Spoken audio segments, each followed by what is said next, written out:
Welcome to the Buy Box Bandits podcast.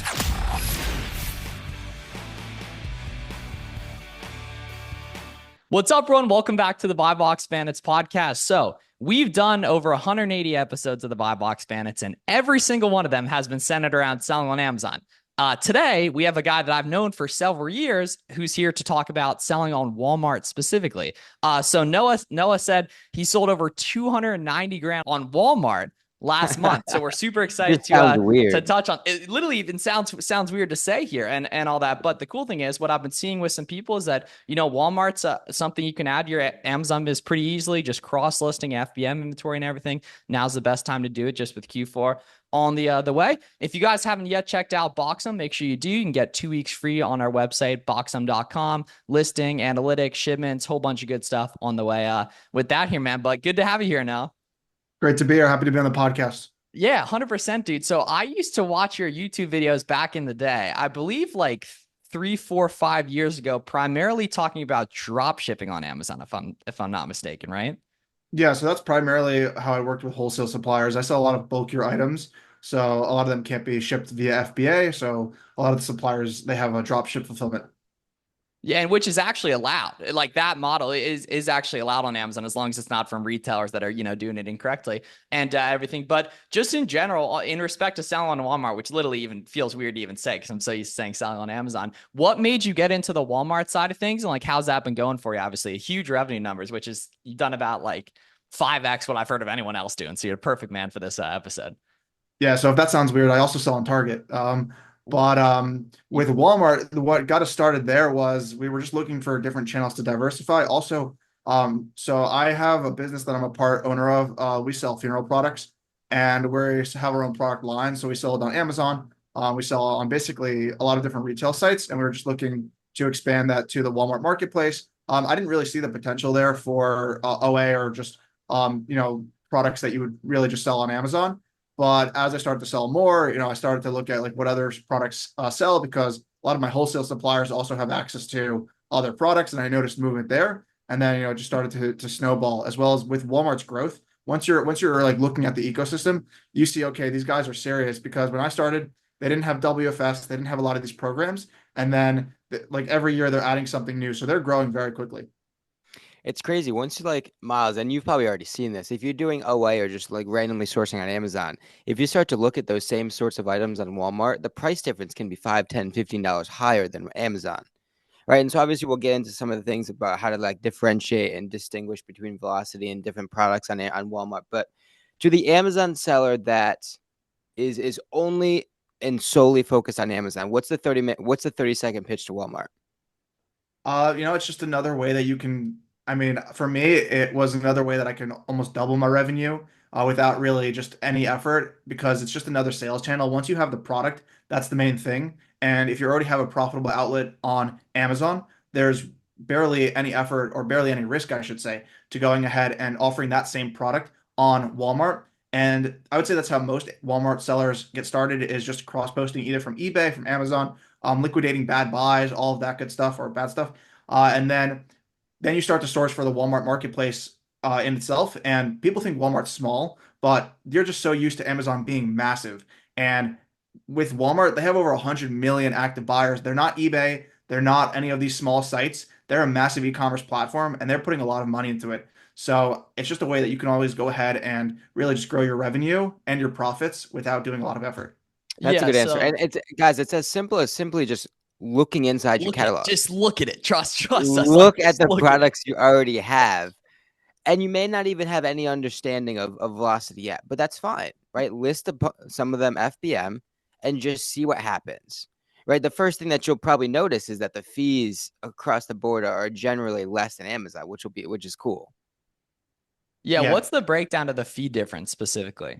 So I wouldn't say it's so much of a fee difference in terms of, let's say, the referral fee. That is pretty much similar. It really depends on the category. 15%. Yeah. I mean, some of them are 8%. It really just depends on like what you're selling, and you can take a look for your specific items. As a general rule of thumb, like whenever I'm sourcing, I use 15%, and then my margin's baked in enough to where if it's 20, I'm still profitable.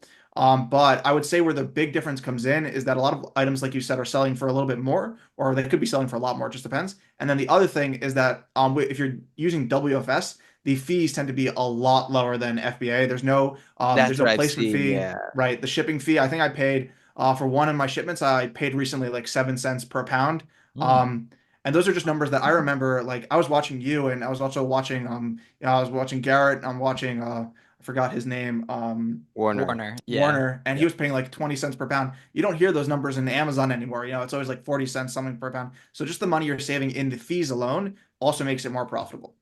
Yeah. And And so, you don't have to pay for FedEx pickups, which is huge. Low key. Right. oh, damn, they do it through FedEx. That I would not Yeah. have expected, which is so weird. It's just got to be some exclusive deal where maybe like they couldn't get the UPS deal Amazon has or something like that.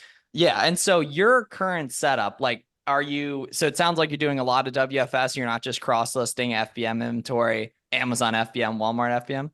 That's how I started. I was primarily doing. It's very hard to scale. I don't really have a big warehouse or anything, so it's hard to do like 6 figures a month without a warehouse. So I was just doing it out of my garage, and also we have a fulfillment center inside of Illinois, and we couldn't really keep up with the volume just for Walmart. So I've started using a prep center as well as a 3PL, and we just basically have switched over to. We're about 80% WFS. Okay, so you really, really see a lot of potential in it because if you're sending it on WFS, you clearly like that specific unit's going on WFS. It's not getting cross-listed on Amazon. It's not able to get cross-listed on Amazon and everything. What was the moment when you were like, "Holy crap! Like this is a serious, serious sales channel." Like what popped off that you weren't expecting to, or what part of it was more appealing than you expected to be?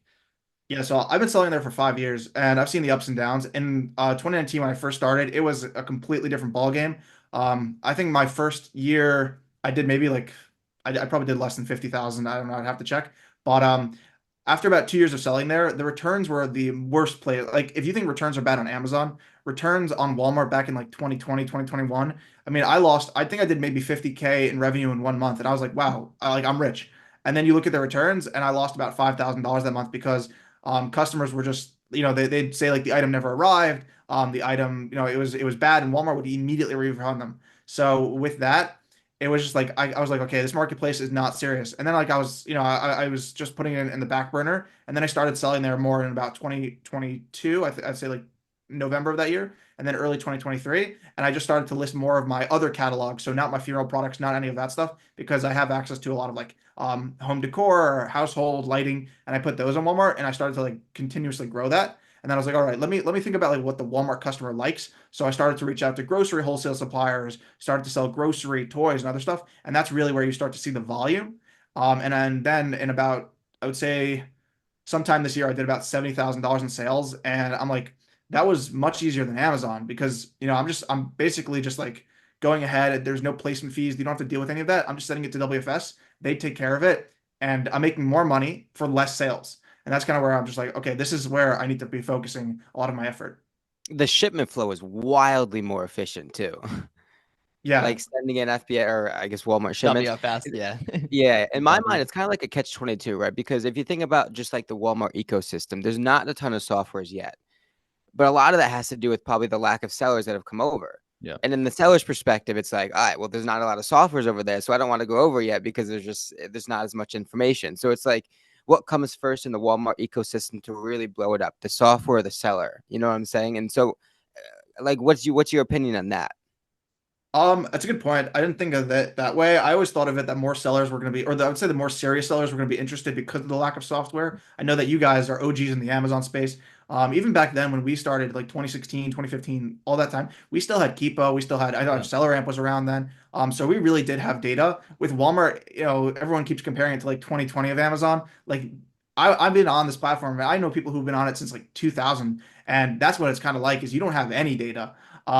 A lot of the tools I would say are also limited because of the API. So I have my own developers. I've tried to build systems for myself. And Walmart's API is for lack of a better word, it's just terrible.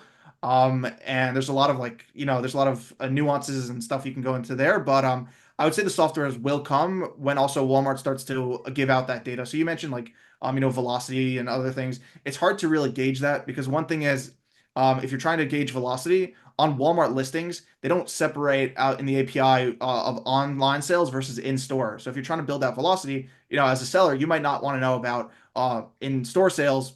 But if you're doing like, let's say RA and you're shopping Walmart to Walmart flips, you might want to know, okay, this is very hot in Walmart in store. Let me sell it online. So there's a lot of nuances in the data points that you don't have to deal with on Amazon because Walmart, I mean, they're still like the marketplace is so tiny for them. It's in its infancy. It's very interesting if you look at the numbers. Like they both do around $700 billion in revenue, but Amazon's mostly all online and Walmart's 600 billion. So the way that I view this is like this is Walmart's AWS. This is their new cash cow because the retail profit margins are what like 4%, something like that. So hopefully, as they grow this, more data is going to come, and then more sellers, and it's just going to be easier and easier. Yeah, and it's a win-win too, because the more they give up of that, they might not even have been tracking it, or who knows, right? But what I've personally seen, this has actually worked well, because like just for the like occasionally I'll go check over. Like I found an item, it's like $20 on Foot Locker, it's like 39 on Amazon, but it was like 51 on Walmart. But it had reviews. So I was like, okay, like it has reviews. There's like two variations. Like people clearly buy this. Like, is that the way I should be doing it right now, basically? Yes and no. I mean, reviews are hit or miss. So if you're looking at reviews, the first thing I look at is verified reviews, because Oh. they are still basically the way that I look at it is it is behind Amazon. So with Amazon, I know you guys remember the review crackdown where they went against like all those people who are doing private label or the Chinese sellers who are incentivizing Hmm. reviews. So Walmart still has a lot of reviews where you can just leave a review. You can have like your mom, you can have your dog leave a review and just like title it his name. But basically the way that I do it is I look at verified reviews. I look at to see the seller oscillation in like buy box and stuff, and you can also look at like the lowest price history, see that people are selling out, hopping off. So what actual tools are you using though in your own operation to gauge like demand and the buy box oscillation, etc.? So the main thing that I use is my own intuition. I know it sounds cheesy, but you got to you build your own keepa. That's a phrase that you'll hear a lot of Walmart say is that you got to build your own keepa. A lot of the data is going to look good and it's going to be a bad buy. A lot of the data is going to look bad and it's going to be a good buy. One of my best sellers has one review and it's a two-star product. And this unit sells probably like 200, 300 units a month. And not a lot of other people are going on this item because of that data. So the tools that I use are Sellify. It's a newer Walmart calculator. It shows a lot of the data that you want to be looking at in terms of the reviews, the verified reviews. It also shows the lowest price history. And more importantly, it just shows the sellers. So it shows you who's winning the buy box. It shows you if they're a pro seller, if they're WFS, and it also shows you their inventory count. And then I also use a tool called DataSpark. So DataSpark is more or less, it's kind of like a Keepa, but it's not as big as Keepa. They don't have nearly as much data. And they'll show you the buy box statistics, the seller history, the review count, offer going up, and everything else. Have you seen that the buy box rotates, or it pretty much just goes to the lowest WFS seller? So the way that it was explained to me by a Walmart rep is that it doesn't rotate in the traditional sense that we as Amazon sellers think it does. It's not like if two sellers and everything is equal, it won't rotate. On Walmart, the buy box is heavily, heavily, heavily regional. So if Right. you're based in Good. Miami Yeah, and your good. customers If you're in yeah, Miami, coastal. they're going to see you more than likely than me. That's why WFS is also just why I'm pushing it more because it spreads out your inventory. Right. And they have like I think over 50 plus fulfillment centers now. So they're going to keep opening those and hopefully your inventory keeps spreading, which gives you more geographical advantage. And then I would also say if you have two sellers who are equal in the price, and let's say the geographic thing is not really a factor, well, then it goes price, shipping speed, metrics, and just a lot of other things that are factored in. But one seller could be at the same price as another, and they can hold the buy box forever, basically, unless something changes. Have you noticed anything weird with competing with Walmart as a seller? Not really. I compete a lot with Walmart on a lot of our listings. Walmart tends to go in and out of stock a lot. Also, their in-stock stuff is not necessarily accurate. It's hard to keep track of their stuff Hmm. because a lot of it's also could be in store. And I was asking my developer how to go ahead and sort through that. But I compete against them. Sometimes I'll match them. Sometimes I'll have to undercut like $1 or $2. It really just, you got to play around with it.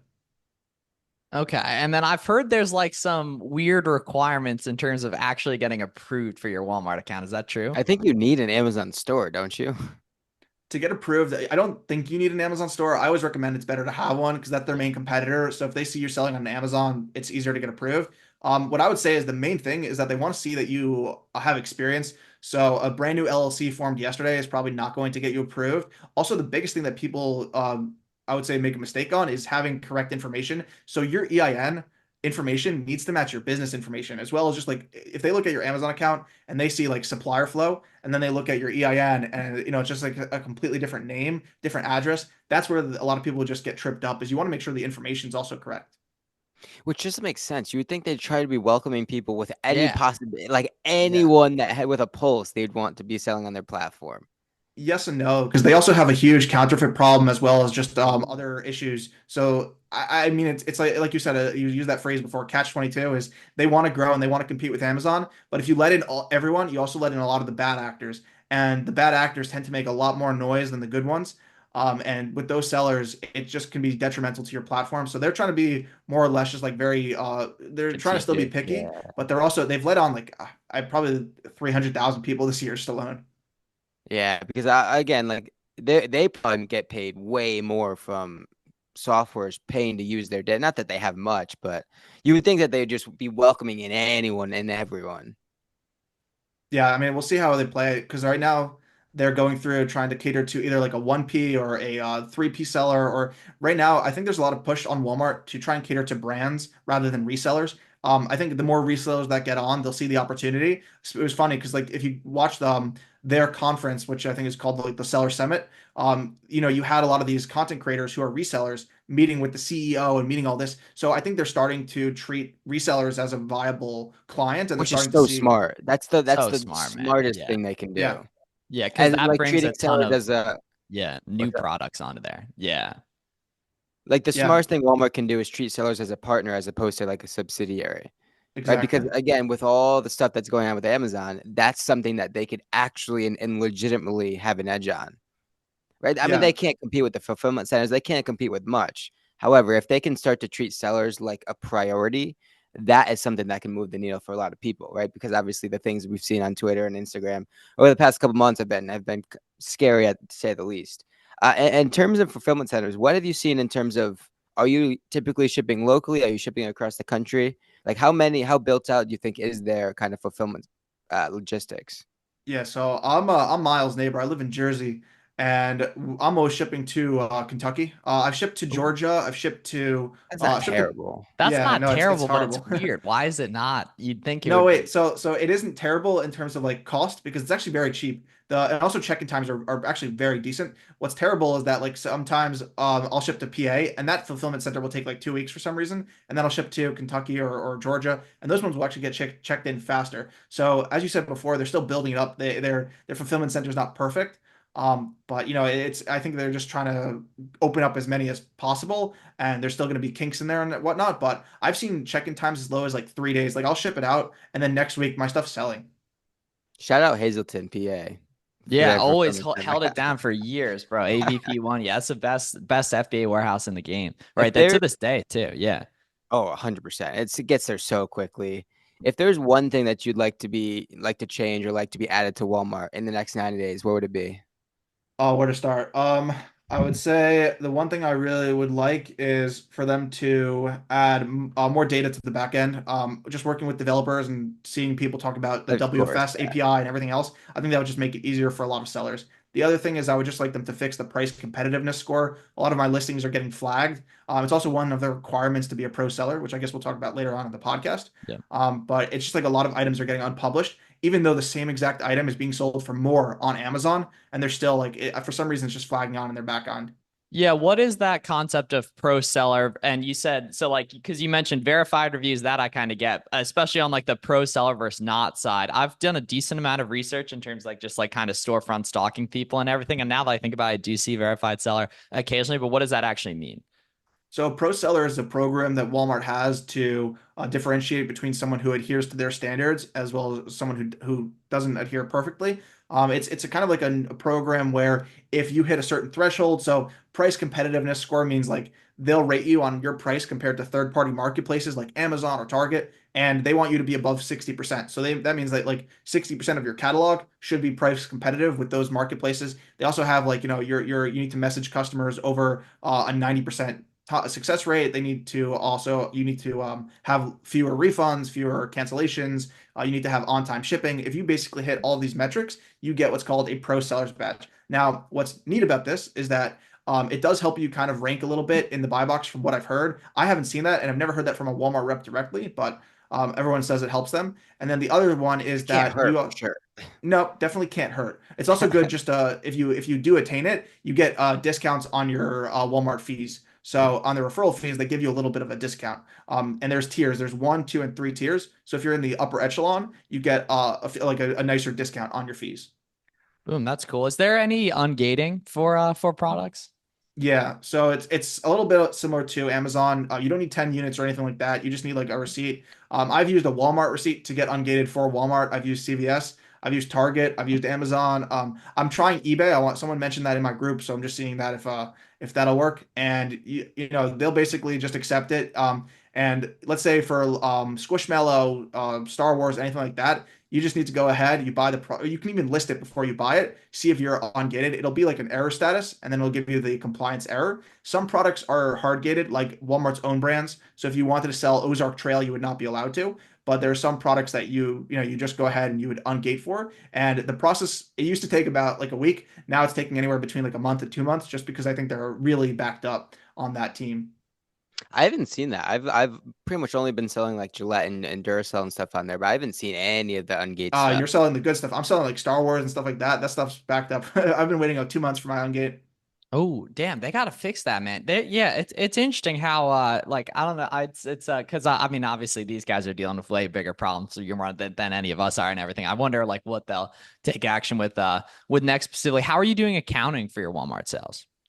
So I have an internal bookkeeper, and I'm trying to track via platform. So I was just lumping it in with my Amazon, just like looking at it overall profitability. But I really started to separate each platform individually, as well as start separating like WFS versus FBM to get a more granular view of it. The way that I was using a software to go ahead and it's called SellerGrate, but I recently switched to one called Dashna, and they're kind of like Seller Board. They lack a lot of the functionality. But I'm just using it to basically get my numbers, and then I connect that to QuickBooks, and my accountant looks over. But I really want to find a great solution to look at the SKU level, which I haven't found the one that I like just yet. Okay, and what's the payout? What's the the payout schedule like? So it goes every 2 weeks. Basically, let's say you start selling and your payout. Mine right now is on the 22nd, so I'll get paid out on the 22nd, and then 2 weeks after that, I'll get paid. And the way that it works is basically if you mark an order shipped and you add the tracking number, that order, if it's in that payout period, it's added to that. And then also you can get access to early payouts if you start having a good selling history, and they deem you as kind of like a low risk. And then you just toggle it on, and then as soon as the payout money becomes available, you'll actually be able to get it ahead of that 2 week payout structure. But there's a huge delay in the beginning. I even have seen way worse than Amazon standards. Yeah, so there's a new seller holds. Right. When you're a new seller, I believe it's 90 days, and then it's also $7,500 in payments. So not sales. A lot of people get confused on that. It's not sales, it's payments, meaning that you need to sell, assuming a 15% fee structure. I think it's like $8,400 just to get out of that new seller Right. threshold. So it's those 90 days and the $7,500 in payments. And then when you're buying FBM shipping, do you have to buy it on Pirate Ship or elsewhere, or can you do it directly on the platform? You can do it directly on the platform. There's really no protection in it. So I don't do it on Walmart. I do it on Vico just because Vico Yep. connects to my FedEx account, and I get really good rates with FedEx. Um, so with Walmart, I think they added one protection I saw in the release notes. It's that if you ship using their service and then the item is later than the promised arrival date, then they will not penalize you in any way. So they are starting to add protections. The biggest thing of why I don't ship with them is going to be LIT as LAD. So if you guys are Walmart sellers, I think you might have started to get familiar with those terms. That's lost in transit and lost after delivery, where a customer will say to a Walmart rep, "Hey, I didn't get this order," or like, "Hey, where's my tracking?" And Walmart or the customer can go ahead and like immediately get a refund for a lost in transit. And there's really no way to get refunded for that unless you have proof of delivery. So that's either going to be signature confirmation or photo evidence of the item being delivered, like UPS or FedEx usually takes a photo of it. So that's kind of why I still only use FedEx for FBM. Okay, makes sense. Interesting. Yeah, because I'm thinking of like the setup. So the setup basically is like, in my opinion, if you're a beginner, just look up items that you currently have listed FBM, and if there's listings, like, because you're not creating listing, or you prior creating listings on there, are you? Yeah. Nice, cool. How's that process like? It's a good process. I think even as a non private label or wholesaler, you're still going to want to create listings. There's a lot of opportunities for bundles. There's a lot of opportunities just to list. So I've seen hit or miss. Some products are going to do better than others. I'm not an expert, but I've definitely seen some success with my own listings. Nice. Okay. And so what I'd assume the setup is step one, obviously get the account rock and rolling. Step two, check if there's any currently existing listings that you're selling on Amazon that you can list today, right? Obviously ungating process for anything that's currently gated, right? And then I assume you have a spreadsheet with a little formula initially, right? That calculates the 15% off referral fee, and then you just take out the FBM shipping and everything, which is pretty cool. And all that. And then it's just basically like waiting for orders to come in once you get listings up, and obviously sourcing new stuff. What's the notification process? Like, is there a Walmart seller app, or is it purely just getting email notifications on like the seller central, I guess? So there is a seller app. It's currently only in beta. I believe they were limiting it to 10,000 sellers at a time, and then I think they just started to allow other people in. But I hope they're going to be launching it by Q1. Currently, the way that you get notifications is you have to set it up in your settings. So if you go to your seller settings and you scroll down, there's going to be orders, and you just choose to get email notifications, and you can choose to get them like every 12 hours, every 6 hours, etc.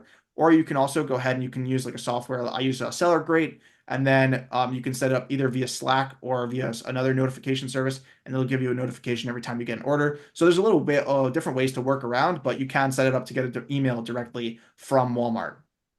So are you still selling on Amazon at all? Yeah, Amazon's still a massive part of my business. I wouldn't say I'm not reselling so much there. A lot of my funeral products and our direct lines for our private label products are always going to be on Amazon, as well as it's still the largest marketplace in the world. Oh, So I think you'd just be foolish not to sell there. I know a lot of people are now focusing solely on Walmart, which if you have like a smaller operation, it makes sense. But there's just so many customers that you'd miss out if you were not selling on Amazon. yeah. And so like a ridiculously fast listing, how fast does it sound? Like, do you have anything that sells 100 times a day or 50 times a day? Because that's what I consider like an insanely fast listing on Amazon, when like your stock sells 50 or 100 times a day. I have a listing that sells over 10,000 a month. Like just you? No, 10,000 just, units just I know I share it with a bunch of other sellers, but I'm more, yeah, like how many are you capturing of that on an I'm average? probably capturing around 100 a day. Boom. Oh, so that's, yeah, that's what I consider like a total banger skew. Yeah, Yeah. 100%. Yeah, okay. Cool, cool. All right. And then what has been like a failure in respect to Walmart? Like where are they severely lacking? And like what else kind of have you noticed that like it should be different, that probably will fix, sounding like how they've been pretty open to the community. So I would say the biggest thing is that they want to push ahead, and they want to go ahead, and they really want to attract not just the resellers. I think the biggest target that they're having their sights on is going to be like brands, or just getting those sellers from Amazon to Walmart. But they want to push all these fancy features without fixing the back end. So currently they just relaunched a new dashboard, I think in early September, and it looks clean. It looks nice. It's a lot simpler than Amazon's, just because they don't have as much functionality. But there's still a lot of issues. Like I'll have an item that was solely WFS. I've never listed a single merchant fulfilled quantity in there. And all of a sudden, like as soon as it's out of stock in WFS, there's 1 or 2 units, and then I get orders for those, and I have to cancel it because I don't have it on hand. So that's a known bug that they've known about for months, if not years, and they still haven't fixed it. So there's a lot of those errors. Also, seller reviews. Currently, if let's say WFS messes up and a customer leaves a bad seller review or feedback for that, they won't remove that. So they know about these issues. They've talked about them. I know a lot of sellers who have met with reps and have talked about it. So hopefully they start to take this a little bit more seriously and start to add those protections and start to add the stuff. Like a lot of sellers hate Amazon, but Amazon has a lot of protections and stuff for sellers that hopefully Walmart will start to add. The first big issue that I had with Walmart is I had something listed FBM, and I couldn't for the life of me figure out how to convert it to FBA. I could not. It took me like an hour of looking up YouTube videos and stuff just to simply convert it to WFS. Yeah, it's not a streamlined process. I know they also the No, thing is they also require all of the data to be entered when they have the data. It's like this which listing is has already been so created. dumb. Oh It's yeah, so I was looking dumb. at that too. Yeah, yeah. Danny and I were playing around. Yeah, literally, like a year ago, like with some stuff Yeah. like that, and that makes no sense. Like the sizing of the items, right? Yeah, you have to enter in your own dimensions, and then like they're gonna rescan it anyway. It's just you have to enter in a lot of, like with FBA, you just list it, set it, forget it, and like you send it in. With Walmart, you need to go ahead and re-enter everything, even like the safety data sheets, everything like that. It's just it's not intuitive at all. Yeah, so that makes no sense. Like that should be, is that for FBM listings too? No, you don't need as much Ooh, information clutch. for Okay. FBM. For Yeah. FBM, it's very simple. You just enter in your price, I think yeah, your SKU and stuff like that, and then you're off to the races. But for WFS, it's a lot more complicated. And then in respect to pricing on buy box share, how much higher can you buy box above people? If like you look at if they're like FBM and you look at and they're on the other side of the country for you, like can you go like 7-8% higher? You can. I mean, I play around with it. So with WFS, I know that you can easily price 5% higher than an FBM listing and still get the buy box, and like they won't even touch you. But with in terms of like regional buy box, I have noticed that let's say I'll be at like 32, my competitors at 28, and I'll still get sales at 32. Just for orders around me and like the Pennsylvania, Maine, I've gotten South Carolina, like that side. So you definitely do see it. I really want to set up like an algorithm or something to track that and just find minutiae of like where is it on like a state level? Is it on a county level? Is it at like a Walmart local level? So that would be really interesting to see. And then so are you predominantly doing wholesale for Walmart or are you doing like OA to like traditional OA products as well? So I'm still predominant in sales. I'm still predominantly wholesale. I've listed like a ton of. I'm newer to OA. I only started last year just because I was curious about the on Walmart. I started watching your videos. I started watching Garrett's. I started watching Warner. I started watching basically everyone I could. I have a lot of listings, not as many sales as I would like. With wholesale, it's still the bulk of my revenue. And So is now that because selling, oh yeah, go yeah, you ahead. got Garrett. I was gonna say now selling 250 plus a month on Walmart. When you go to a Walmart, do you have like special parking? Do you have like VIP parking? Is there They someone should that add greets you that at the in. Yeah. door? They should Oh see that. yeah, yeah. They actually took away the manager's spot. They gave it to me. Oh, Right. okay. I can Yeah. only imagine. Yeah. And then in terms of finding new SKUs for Walmart, how are you actually doing it? Is it storefront stalking, which kind of is what comes to mind in what my mind for what I think makes the most sense for a lot of beginners? So storefront stalking can definitely be helpful. I think a lot of the current sellers on the platform are RA, so you haven't really heard a lot about storefront stalking. A lot of it's just like going out and searching. As more OA sellers get on it, you'll probably see like a lot of the same tactics come up with storefront stalking. Just like I mean, you know about this more than I would, but as more tools come out as well, you'll start to see that. So right now, that's the current biggest one. I'm also looking at like just looking at my suppliers and seeing like if I find one item and then usually if one item from a brand does well, you'll be able to go ahead and find other items from that brand. That's how I've been done it in wholesale. There are also a couple of tools like Wally Smarter from Carbon 6. And they have like a couple of tools for wholesale or even arbitrage where you can scan a file and find other listings and just see the data. Yeah, I Yeah. see. I saw they have like an Amazon to Walmart flipping tool, right? It scans the price on Amazon to Walmart as opposed to Walmart and Amazon. The other thing I've noticed sourcing is that when you're in a storefront, it shows the out of stock items as well, which is kind of cool and That very is Yeah, very dope, different too. dude. cool. Yeah. That is There's very so cool. much Yeah. data that like if you could just sort through. So, I'm excited for the tools coming out next But, like year. the SEO is kind of SEO is kind of shot because if you type in Lego on Walmart, it's not going to show you like the highest velocity items. You're gonna sometimes I've seen if you go to like the second or third, fourth page, you'll see like at that point the 5,000 reviewed item or whatever it is, Yeah, right? So they'll it's not fix that, I'm sure. yeah, Yeah. of They're course. Yeah. probably just promoting the listings they're selling, which I completely get. You know what I mean? Yeah. I completely get that as well too. So as we finish up here, like give us the step by step. So I'm an Amazon seller that's doing somewhere between 5 and 50K a month. So I know it works, right? I have listings at the crib, right? That have existing Walmart listings. Like give me the 6-step blueprint in the next week to get some of those listings up on Walmart ASAP. All right. The game plan is you start looking at Walmart, you subscribe to Miles, you're subscribed to Garrett, you're subscribed to the Buy Box Bandits.